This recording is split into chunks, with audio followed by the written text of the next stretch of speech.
महादेव की होली अवश्य मनाएं।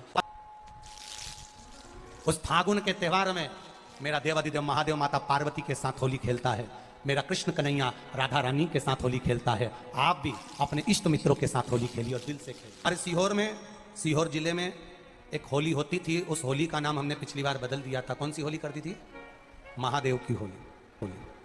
पिछली बार हमारे सीहोर जिले में हमेशा होती आई थी वो होली, थोड़ा उसका नाम हमने चेंज कर दिया था, तो उसको महादेव की होली कर दिया था। मेरे सीहोर जिले के रहने वाले सभी रहवासियों से, जिले भर के निवासियों से निवेदन करना चाहूंगा, वो पुरानी होली को बंद कर महादेव की होली नाम दिया गया है। शिव मंदिर में जाना है, चंदन का जल शिव जी को 1 लोटा चढ़ाना। एक बात अपनी जिंदगी में उतार कर रखो, शंकर भगवान को घी का दिया भी लगाओ तो तुम्हारे घर में जो असली घी हो, थोड़ा सा भले 1 पत्ती लगाओ, भले इतनी सी बत्ती जलाओ, पर असली घी की जलाओ। शिव जी को अगर चंदन भी लगा रहे हो तो असली लगाओ। शंकर भगवान को चावल भी चढ़ा रहे हो तो असली चढ़ाओ। शंकर भगवान को अगर अष्टगंध भी चढ़ा रहे हो तो असली चढ़ाओ। केमिकल का कोई चीज मेरे महादेव को मत चढ़ाओ जिससे भगवान शिव की मूर्ति नष्ट हो। ऐसी कोई चीज मेरे महादेव को ना चढ़ाओ। अगर शंकर भगवान के साथ आप होली खेल रहे हो तो चंदन का पानी शंकर भगवान को चढ़ाइए, अष्टगंध का जल भगवान शिव को चढ़ाइए। तो करो तैयारी, आ रहा है त्रिपुंडधारी महादेव की होली। बड़े आनंद के साथ मेरा निवेदन, अपने शिवालयों में, शंकर जी के मंदिरों में, सीहोर जिले के प्रत्येक शिव मंदिर के अंदर चंदन का जल 1 लोटा अवश्य चढ़ाएं, महादेव की होली अवश्य मनाएं। और भाव के साथ 5 मंदिर हम भी जाएंगे, कोई जुलूस नहीं, कोई क्रम नहीं, बस बाबा को आराम से जल चढ़ाना ही एक नियम है और बाबा को जल चढ़ाएंगे। आप सब बड़े आनंद के साथ महादेव की होली का स्मरण करिए। महादेव की होली के दिन और बेलपत्री की जड़ के नीचे जाकर प्रयास करा करो कि लाल चंदन का जल, लाल चंदन को घिसकर कलश में उस चंदन को डालकर जल भरकर उसको बेलपत्री की जड़ के नीचे सिंचन करने का प्रयास करा करो। है कि धीरे धीरे कर वो दुख समाप्त होगा, वो दुख कटेगा ही। एक बहुत ध्यान देने वाली बात है कि अगर मान लो कि कहीं पैसा अटक गया है, नहीं आ रहा है, बहुत अथक प्रयास कर लिया, चंदन का जो जल होता है, ये व्यक्ति के जीवन में जो धन कहीं रुक गया, अटक गया, नहीं दे रहा, बेलपत्री के वृक्ष के नीचे, जड़ के नीचे सिंचन करने से वो प्राप्त होता है। अथर्ववेद में वर्णन किया गया कि पीपल के वृक्ष की जो जड़ होती है, बेलपत्री के वृक्ष की जो जड़ होती है और आंवले के वृक्ष की जो जड़ होती है, इसके नीचे स्वर्ग का निवास होता है। किसका निवास है? स्वर्ग का निवास। जहां पर यह वृक्ष होता है और उस वृक्ष के नीचे बैठकर हम जब किस जल का सिंचन कर रहे हैं, जैसे अभी आपको कहा था कि जल में अगर लाल चंदन मिला हो और आप बेलपत्री के जड़ में सिंचन कर रहे हैं तो लक्ष्मी की आवक बढ़ेगी। कहीं पैसा अपना अटक गया, नहीं आ रहा, आएगा। पीपल की जड़ में इत्र का जल, पीपल की जो जड़ होती है उसमें इत्र का पानी, थोड़ा सा जल, उसमें थोड़ा सा इत्र का भाग हो महाराज, और आप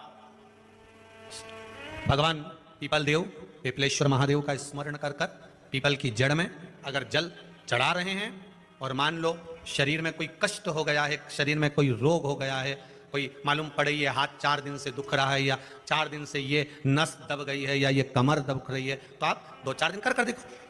कलश के अंदर जल में इत्र का थोड़ा सा भाग, पीपल की जड़ के नीचे आप उसका सिंचन करिए पिपलेश्वर महादेव के नाम से। उस जल को थोड़ा सा भाग लेकर आ जाओ उसी में से जो चढ़ाया है, और उस स्थान पर जहां कष्ट है उसको लगाना प्रारंभ करिए। 2 दिन 3 दिन कर देखो। प्रैक्टिकल करने में क्या जाता है? सीवर वाला महाराज झूठ बोल रहा हो तो कभी कभी अगर ऐसा लगे जीवन में कि दुख बहुत ज्यादा आ गया है, बहुत तकलीफ आ गई है, तो लाल चंदन को घिसकर उस लाल चंदन का लेपन भगवान शंकर पर कर कर फिर पानी चढ़ाओ। अगर कोई संकट भारी है और नहीं कट रहा, ओ गुरु जी हमने कहा क्या है, सारे त्योहार फीके हो गए, होली आ रही है, लगी नहीं रही कि होली जैसा है, दिवाली आती है तो लगता ही नहीं कि दिवाली जैसा है, राखी आती तो लगता ही नहीं राखी जैसा है, सारे त्योहार फीके हो गए गुरुजी। हमने कहा त्योहार फीके नहीं हुए, त्योहार का कलर फीका नहीं हुआ, त्योहार का रंग फीका नहीं हुआ है, बस त्योहार वही है, गुलाल वही है, मिठाई वही है, गुजिया पपड़िया वही है, खुरमे चकरी वही है, पपड़िया वही है, गुजिया वही है, इंसान वही है, बस बाजार में से जो रौनक समाप्त नहीं हुई है, रौनक आपके भीतर की समाप्त हो गई। आपके भीतर इतनी ईर्ष्या भराती गई, इतनी ईर्ष्या भराती गई, इतनी ईर्ष्या भराती गई कि वो ईर्ष्या के कारण, उस अहंकार के कारण, उस अहम के कारण तुम एक दूसरे से मिलना पसंद नहीं कर पाते। पहले के लोग कहते थे हमारे यहाँ जब होली होती थी इतने लोग आते थे, मिलने जाते थे, गुलाल लेकर जाते थे। आजकल तो कोई दिखता नहीं है। कारण केवल इतना सा है, तुम्हारा अहंकार, तुम्हारा ईगो, तुम्हारा अभिमान तुम्हें अपने घर से बाहर नहीं निकालता। तुम घर से बाहर नहीं निकलते अपने अहंकार के कारण, अपनी काया के कारण, अपनी अभिमतता के कारण। आप दूसरे से मिलना पसंद नहीं करते। जरा सा कोई ने कलर लगाया तुम्हें क्रोध आ गया, जरा सा किसी ने गुलाल लगाया तुम्हें गुस्सा आ गया, जरा सा कोई आया भाभी जी भैया जी करके गुलाल लगा गया तुम न न न न न न न न न कहां जाओ। इतने वीआईपी हो गए, इतने वीआईपी हो गए, इतने वीआईपी हो गए कि अपने त्योहारों से भी दूर हो गए। मेरा निवेदन है, होली का त्योहार आ रहा है, उस फागुन के त्योहार में मेरा देवाधिदेव महादेव माता पार्वती के साथ होली खेलता है, मेरा कृष्ण कन्हैया राधा रानी के साथ होली खेलता है। आप भी अपने इष्ट मित्रों के साथ होली खेलिए और दिल से खेलिए, दिल से खेलिए, हृदय से खेलिए, भाव से खेलिए, दिल से त्योहार मनाइए। हमारे सीहोर जिले में एक होली होती थी। उस होली का नाम हमने पिछली बार बदल दिया था। कौन सी होली कर दी थी? महादेव की होली।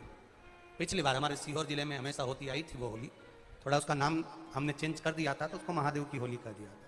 मेरे सीहोर जिले के रहने वाले सभी रहवासियों से, जिले भर के निवासियों से निवेदन करना चाहूंगा, वो पुरानी होली को बंद कर महादेव की होली नाम दिया गया है। शिव मंदिर में जाना है, चंदन का जल शिव जी को एक लोटा चढ़ाना। एक बात अपनी जिंदगी में उतार कर रखो, शंकर भगवान को घी का दिया भी लगाओ तो तुम्हारे घर में जो असली घी हो, थोड़ा सा भले एक बत्ती लगाओ, भले इतनी सी बत्ती जलाओ, पर असली घी की जलाओ। शिव जी को अगर चंदन भी लगा रहे हो तो असली लगाओ। शंकर भगवान को चावल भी चढ़ा रहे हो तो असली चढ़ाओ। शंकर भगवान को अगर अष्टगंध भी चढ़ा रहे हो तो असली चढ़ाओ। केमिकल का कोई चीज मेरे महादेव को मत चढ़ाओ जिससे भगवान शिव की मूर्ति नष्ट हो। ऐसी कोई चीज मेरे महादेव को ना चढ़ाओ। अगर शंकर भगवान के साथ आप होली खेल रहे हो तो पूरी कहानी गलत बताइए। अगर दुनिया के लोग सही कहानी बताते हैं तो भतीजा और बुआ का संबंध खराब नहीं होता। कहानी गलत थी ना। लोगों ने कहा, हिरण्यकशिपु ने अपनी बहन से कहा, बहन तू अपने भतीजे को गोदी में रखकर बैठ जा और चादर ओढ़ कर बैठ जाना, तू बच जाएगी, तेरा भतीजा जल जाएगा। तो बुआ भतीजे को जलाने के लिए गोदी में लेकर बैठी। बोलो सही है कि गलत है? लोगों ने कहानी गलत बताई। होलिका,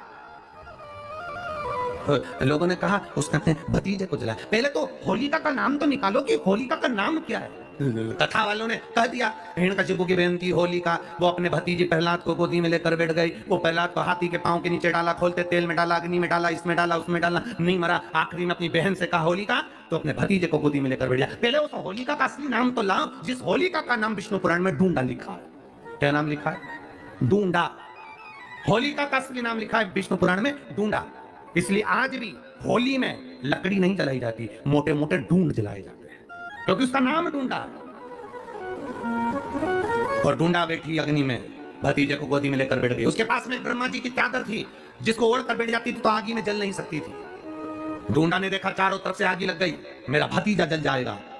तो बुआ को लगा मेरा भतीजा जल जाएगा। बुआ वो होती है जो दुआ देती है, बुआ कभी बद्दुआ नहीं देती है। और ढूंढा ने अपनी चादर को उतारा, आगी चारों तरफ से लग गई। बुआ को लगा मेरा भतीजा जल जाएगा, तो अपनी चादर उतार कर अपने भतीजे पे डाल दी और बुआ खुद जल गई, पर अपने भतीजे को नहीं जलने दिया। ये कथा है, पर लोगों ने उसको पूरी पलट दिया, पूरा पलट दिया।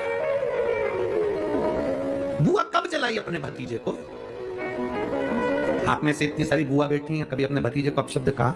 कभी अपने भतीजे को श्राप दिया? कभी अपने भतीजे को बद्दुआ दी? नहीं। जब भी बोलती हो मेरा भतीजा खूब फले फूले, भगवान कृपा करे मेरे भाई जैसा नाम कमाए, मेरा भैया कितना नाम कमाता वैसा मेरा भतीजा नाम कमाए, तो भतीजे को चाहिए जब बुआ घर में आए तो अपने मम्मी पापा से कहना, पापा मम्मी 2 साड़ी देना, क्योंकि अब मेरी नौकरी लग गई है, मैं कमाने लगा हूँ, मैं कमा रहा हूँ, इसलिए मम्मी एक काम करना, 1 साड़ी पापा देंगे अपनी बहन को और 1 मैं दूंगा अपनी बुआ को। तो मम्मी कहेगी तू अपनी बहन को देना, बुआ को क्यों दे रहा है? तो कह देना अगर आज मैं दूंगा तो उसके भी भतीजे उसको देंगे। ये हमारे यहाँ कर्म चालू होना चाहिए। पर करे क्या? 4 भाई 1 साड़ी, बहन को जब देते हैं पैक करके, पूरी पैकिंग,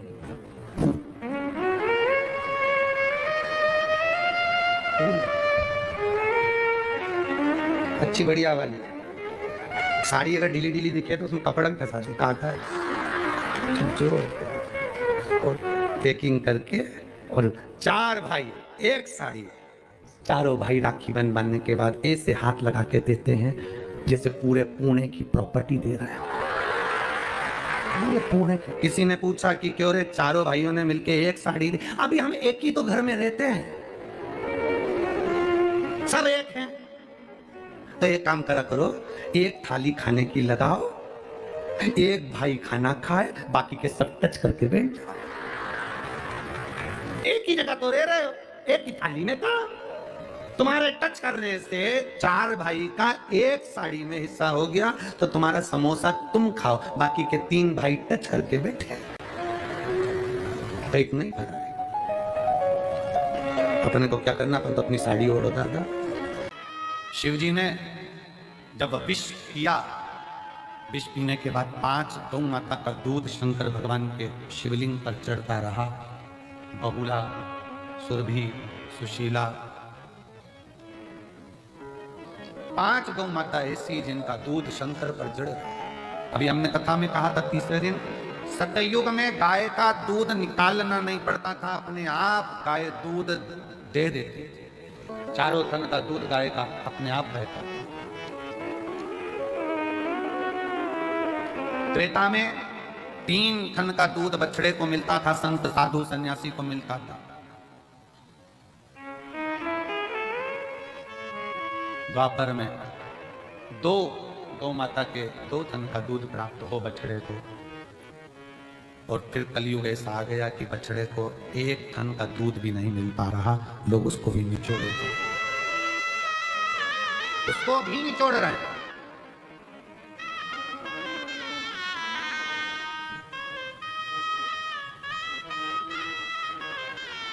आज के जमाने में, आज के समय में बहुत विशेष ध्यान रखने वाला विषय है। अगर बाबा करुणा करे और कृपा करे और दया करे तो एक बात अपनी जिंदगी में याद करो, अगर तुम्हारे पास में भगवान ने जमीन दी, जमीन, और मेरा शंकर अगर तुम्हारे ऊपर कृपा करे, कुबेर भंडारी ऐसी कृपा कर दे कि तुम्हारी सबकी 2-2, 5-5 एकड़, 10-10, 8-8 बीघा जमीन हो, शिव ऐसी कृपा करे तुम्हारे ऊपर, तो एक निवेदन जरूर करूंगा इस व्यासपीठ से, अगर बाबा तुमको जमीन दे, और जमीन अगर तुम्हें हो, गेहूं तुम खाओ, चना तुम खाओ, पर जो गेहूं की भूसा रहता है वो तुम्हारे पास में जो गौशाला हो उसमें भर कर जरूर पहुंचो। गेहूं तुम खाओ, जमीन भी तुम्हारी, गेहूं भी तुम्हारा, सारी फसल तुम्हारी, पर निवेदन है, अगर भगवान ने तुमको इस लायक बनाया है और जमीन दी है, आज ये प्रार्थना कर कर जाना कुबेरेश्वर बाबा से कि अगर तूने मुझे जमीन दी, उसमें अगर गेहूं लगेगा तो गेहूं भले मैं खाऊं, गेहूं की फसल भले मैं बेचूं, पर उस गेहूं की जो भूसा बनेगा वो मेरे नजदीक की गौशाला में जरूर जाए, ऐसी कृपा है। आज गाय के भूसे का गौ माता को जरूरत है। फैक्ट्रियां ऐसी ऐसी बन गई जिनमें भूसे का भी कोयला बनने लगा, उसके चक्कर में गाय भूसे के लिए भी तरस रही है।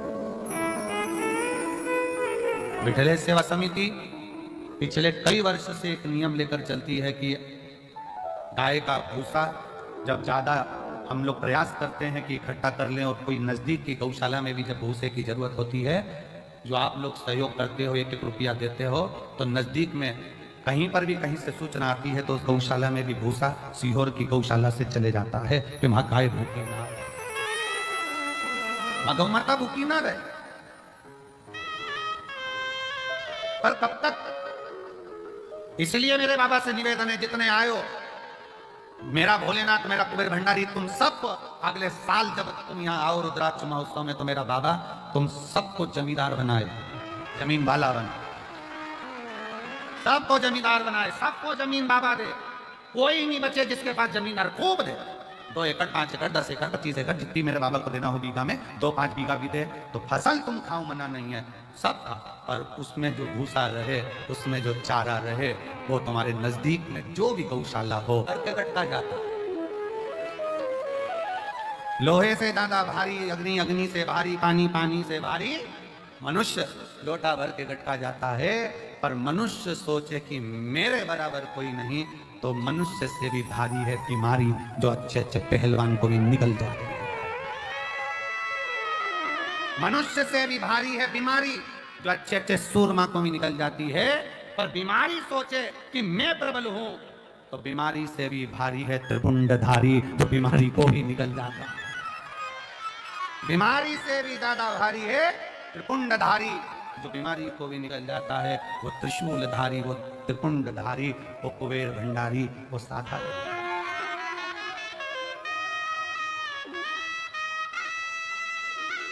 सहज नहीं, सरल नहीं।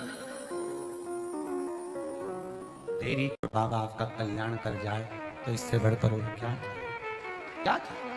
चंद्र की काया का रोग शिव समाप्त कर सकते हैं, यह मालूम पड़ गया तो विचार करा कि अब शंकर की शरणागति करें।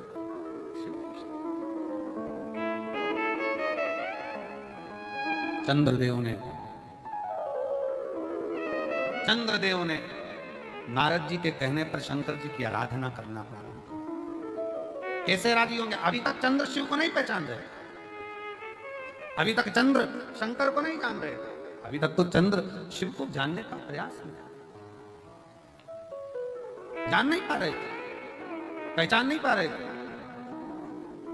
अब पहचाने चंद्र, अब पहचाने शिव साधारण नहीं है। हम अपनी ये साधारण सी दृष्टि से, नयन से भगवान को पहचान नहीं पाते, हम जान नहीं पाते। हम अपनी साधारण सी नयन दृष्टि से परमात्मा को नहीं पहचान पाते। पर शिव महापुराण की कथा कहती है, जिस दिन उस परमात्मा ने ज्ञान के चक्षु दिए, उस दिन आप शिव को पहचान जाते हो कि शंकर क्या।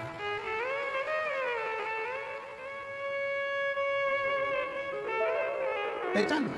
चंद्रदेव ने बालू रेत का शिवलिंग बनाया, और बालू रेत का शिवलिंग बनाकर चंद्रदेव ने जो पूजन करना प्रारंभ करा, शिव जी को क्या दिया? चंद्रदेव ने शंकर भगवान के मंत्र का जाप नहीं किया है, चंद्रदेव ने शिव जी की स्तुति आराधना नहीं, बल्कि एक पार्थिव लिंग का पूजन, जल लिया समर्पित किया, जल लिया समर्पित किया। और फिर निवेदन है, शंकर का एक लोटा जल तुम्हारा एक दिन जरूर बदलेगा, कल ये निश्चित चढ़ाया।